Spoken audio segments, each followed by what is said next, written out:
Les interfaces cerveau-ordinateur sont des systèmes qui recueillent des signaux électroencéphalographiques en vue d'identifier certains aspects de l'état cognitif ou émotionnel de la personne. Dans leur modalité active, elles peuvent permettre au sujet de générer des commandes à des applications extérieures en utilisant sa pensée. Dans leur modalité passive, les signaux électroencéphalographiques sont enregistrés en dehors de tout contrôle volontaire. Il en est ainsi des recherches tendant à identifier les émotions. Des processus de feedback, c'est-à-dire d'information en rétrocontrôle des sujets, peuvent informer la personne de son état émotionnel pour lui permettre de le moduler. Des logiciels ont pour objectif d'agir directement sur ces états émotionnels, par exemple en diffusant une musique adaptée.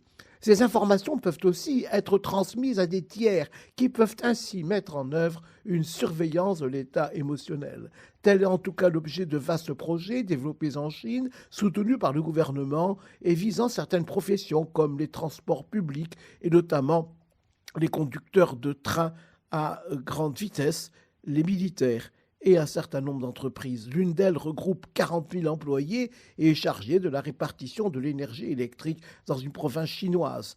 Les techniques utilisées sont de plus en plus sophistiquées. L'activité cérébrale est recueillie grâce à des capteurs intégrés dans des casques ou dans d'autres couvre-chefs.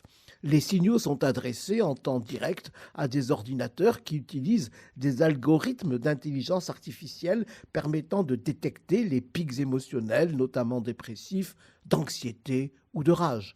La Chine n'a pas l'exclusivité de ces recherches, mais elle les développe à une échelle sans précédent. Le but est d'accroître la compétitivité et la stabilité sociale des personnels sur lesquels il est possible d'agir directement, soit en mettant les sujets dont l'état émotionnel est jugé critique au repos, soit en les changeant de poste, ce qui prévient les erreurs humaines, notamment dans les missions nécessitant une haute concentration.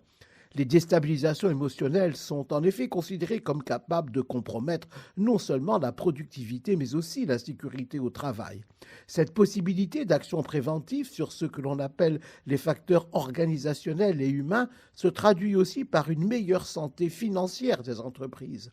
Bien sûr, tout cela ne va pas sans résistance et méfiance initiale des personnels qui craignent qu'on ne lise dans leurs pensées. Ils semblent ensuite s'habituer à ce mode de surveillance, mais ont-ils d'autres alternatives ?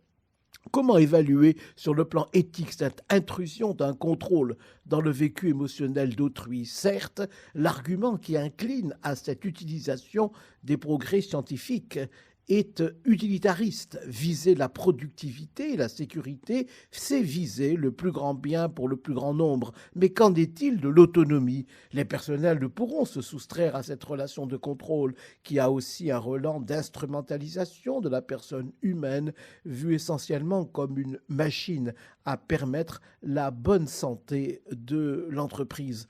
Les êtres humains devront-ils se résoudre demain à être d'abord des réalités numériques qui construiront des identités transparentes, facilement contrôlables? C'est tout un monde que chacun porte en soi, disait Alfred de Musset.